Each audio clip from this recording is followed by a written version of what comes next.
All right, we're here with Coach Aaron Slider, the head coach of the Mineola Yellow Jackets. Coach, how are you?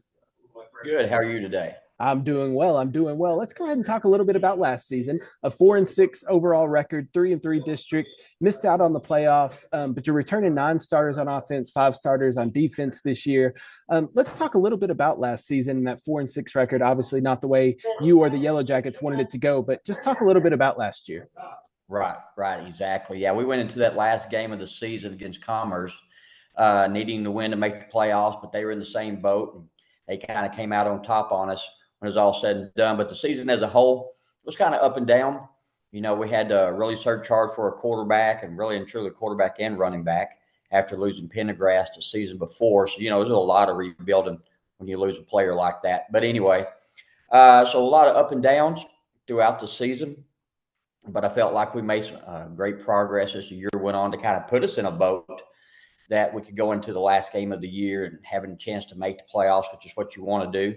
Anyways, make the playoffs no matter what positions you roll in to the playoffs as. But, we lose Braden Alley, who ended up being our quarterback. And first time he had ever really played quarterback anyway.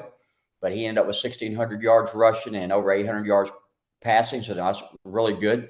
But we will return this coming year with 2 receivers, Colton McMahon, who will be a senior with over 36 receptions, and junior Ainsley Stewart, who had over 20 receptions. So that's pretty good in that aspect. But we'll be starting out trying to find a quarterback again. But I think we've got some pretty good prospects to do that with.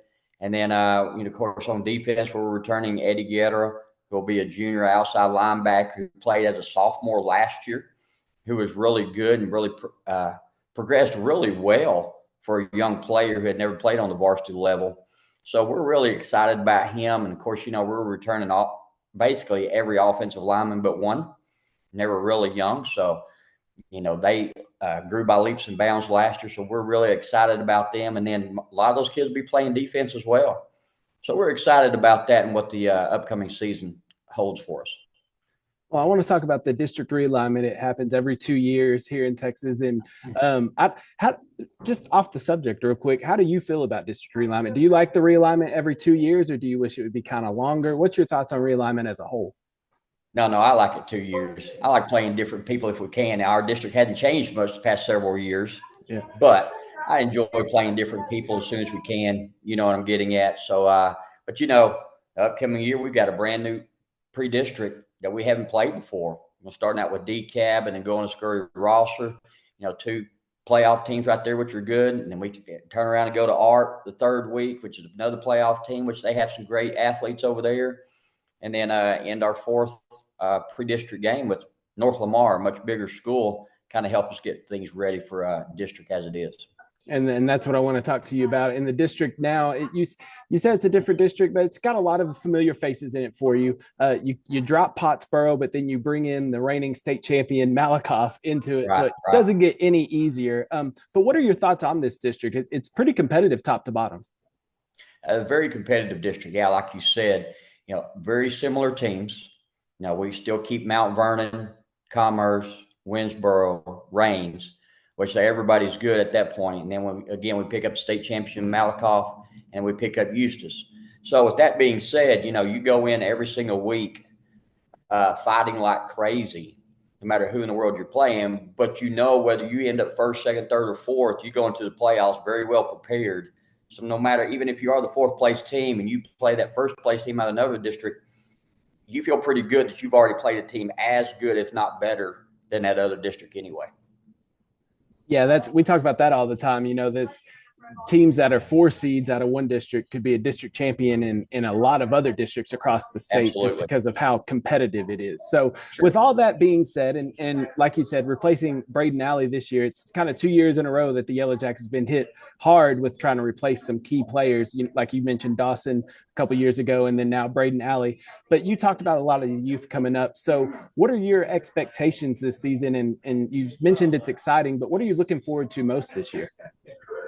Looking forward to most, you hope your players' best year is their senior year. Of course, that's what Braden Alley had last year.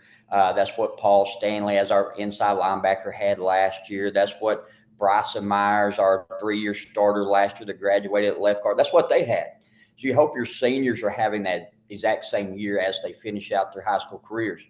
But, Colton McMahon, who is a multiple position player on offense, he's a receiver. He can be a running back. He can catch some snaps at quarterback and do some different things. So that's exciting to have a kid like that as well, to try to figure out where do we really need him to be. But then we've got some young ones coming. We have Braylon Giramani, who started as a freshman in the secondary, could possibly end up taking some snaps at quarterback because he's a good enough athlete to do that. So he'll be, on both sides of the ball. And again, I even mentioned about Ainsley Stewart. He started as a freshman for us and going in as a junior. Last year he started on both sides of the ball. This year he'll start on this side, both sides of the ball. So they're good athletes that we have that we're really excited to see them to continue to grow and then bring our younger ones, especially our linemen and stuff, along with them to build up. Well, it sounds like it's going to be an exciting year for the Mineola Yellow Jackets. And Coach Slider, thank you so much for taking the time and talking to us today. And we look forward to talking to you down the road. Great. Thank you. All right. Thank you.